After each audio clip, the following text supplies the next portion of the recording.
This movie is like if the director was like, "Hey, do you want to plot with this?" And I would just be like, "No thanks, I'm just looking." Welcome back to the channel, guys. Today our movie in the middle is Dune. Dune is a political sci-fi that deals with an interplanetary war about 8,000 years in the future over a limited resource called the spice. It is directed by, I'm gonna get this right, Denis Villeneuve.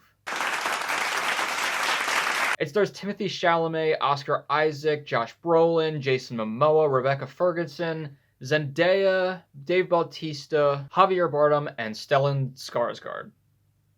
It's a lot of people in this movie. The literal biggest high of this movie is the cinematography. This is an absolute unit of a movie. Denis Villeneuve always understands the assignment.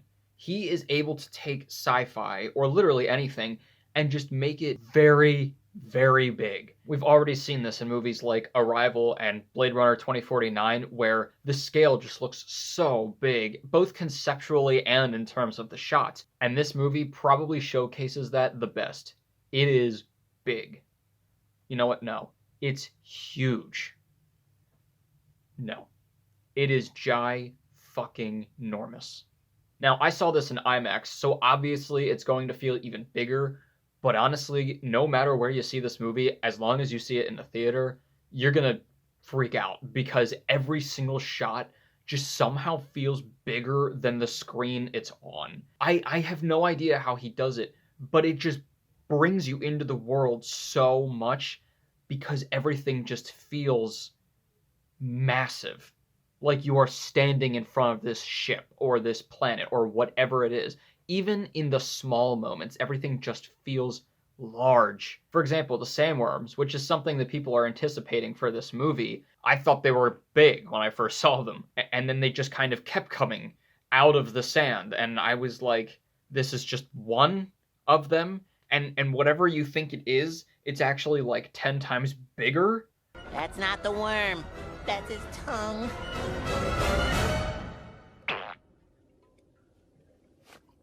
Oh, this is the tongue, and the whole thing is the worm.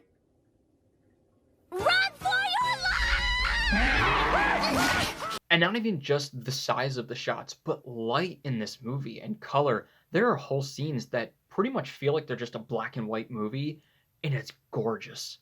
The way that light plays into not only the plot itself, because they really use like main sunlight and daylight for most of how they see, but just how it plays into what it makes characters look like and how it focuses on things and sheds light onto a location is beautiful.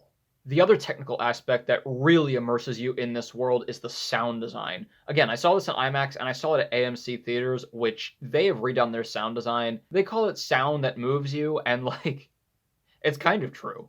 Like, it is really intense and clear and loud, and it is perfect for this movie because the sound design for this is just epic. Like, it's all like these really loud like chants and everything, and like really like Hans Zimmer-esque scores. And then of course like the actual sounds of the ships and everything too. It's just so loud, like you're right there. This world was just so interesting because it doesn't feel like other sci-fi worlds. Like, it's got all the sci-fi stuff to it that we normally see. I don't know, it just felt kind of creepy. It felt very serious and dark. You know, it's not like Star Wars where you go in and you're like, wow, droids. It's like, I don't know, there's something about it that's just really unsettling, especially in the Harkonnen side of everything, which they're the villains. Stellan Skarsgård's character is actually terrifying, and I did not expect something terrifying from this movie, you know, besides like the sandworms, but he is very creepy, especially when he floats. Did you know he floats? I think they did a really good job at kind of bringing you in to this world, not only just in the terms of the visuals, but also in terms of like the actual names and details and all these very, you know, specific things that if you don't read the books, you don't know any of this going into it. I mean, there's a lot of, you know, really complicated Game of Thrones-esque names like Atreides and Harkonnen and Arrakis and Bene Gesserit and Paul. The acting for all these characters was really good. Like, I think most of these people, like, it's a great cast, and they were all really good at portraying this entire new world I've never seen before, because I haven't read the books. Even Timothy Chalamet, I am not a huge fan. I really haven't seen a whole lot from him. What I have seen, I do like, but he's been pigeonholed as this kind of like A24 darling. In this, it's more of a mainstream thing, and I think he did a pretty good job. The characters aren't incredibly interesting. It is more of a political thing. This is a lot more of the political war side of it, so you're gonna like it obviously more as an adult than as a child, where like Star Wars is more like for children. But the characters, some of them are really cool, like I was talking about one of the Harkonnens, the Baron, and then some of them kind of like Paul, Timothy Chalamet's character, they're okay. They're kind of boring, but like you need some of that groundedness for this world that just feels so weird and interesting.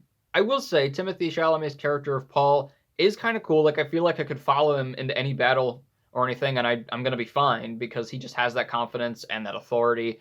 He also has this really, really cool skill that he's working on called The Voice. No, not that one. But it's really cool. Like, if he gets the right dynamic and tone in his voice, he can command somebody to do something. Like, I would love to just be like, "Bring me a sandwich."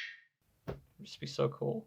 I do have some lows, and the biggest one is one that I think everybody's talking about. It's long, it's slow. There are times where they really focus on stuff for a long time, and it's not incredibly interesting. Like I said, this is very political. I mean, that's most of what actually makes it very intriguing. Some of the scenes are just like, okay, let's go. And it does feel its length. Not to say there isn't action. There's a lot of action in this movie.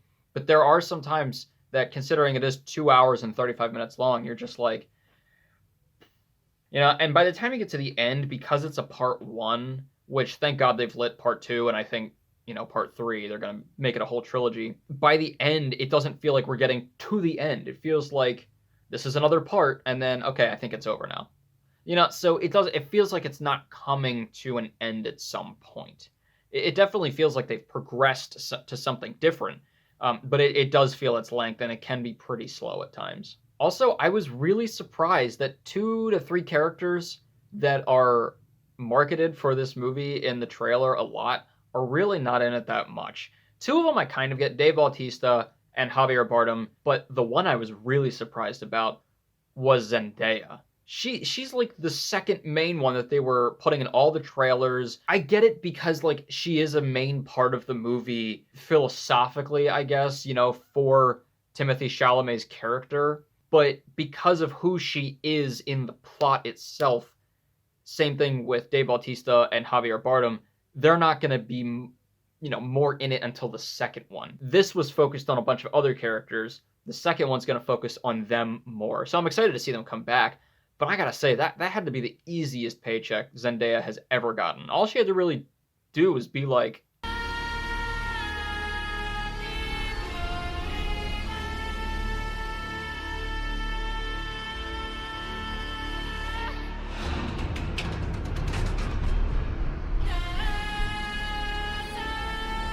so overall, Dune can be kind of a disappointment to some people if they thought it was going to be a lot more action, and it turns out to be a little slower. But as far as I know, if you've read the book, it's a pretty faithful adaptation, and there is still a lot of action in this. And even if you don't like the action or you don't like the slowness, what got me through this entire movie was just looking at it. Not that this movie doesn't have a plot, but for me, it wasn't necessarily like just follow the plot. It was just live in this world for a little bit.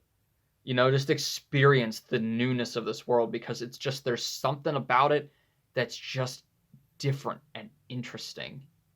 And just the scope of it, the scale of it, every shot is ginormous and the magnitude's incredible. The sound, I mean, I walked out of that theater and it was one of the most intense epic theater experiences I think I'd ever had. I was a little changed. If you're gonna go see this movie, and you should, I recommend going to see it in IMAX. I mean, see it how you want, but definitely go see it in the theater and probably see it in IMAX because you're really not going to get the same experience any other way. If you watch it on your TV, you might get a little bored because it's just not going to translate the same way. Just do yourself a favor. Go see it in IMAX. I'm going to give Dune a 3.5 out of 4. I'm also going to give it the Fish Tank Award because, like I said, it does have a plot, but the reason I'm giving it such a high score is because the visuals, the sound, everything about it in terms of its look and feel way surpasses the plot and characters for me. And that's really what impressed me with the movie. Let me know down in the comments below what you thought of Dune. Was it better than the original?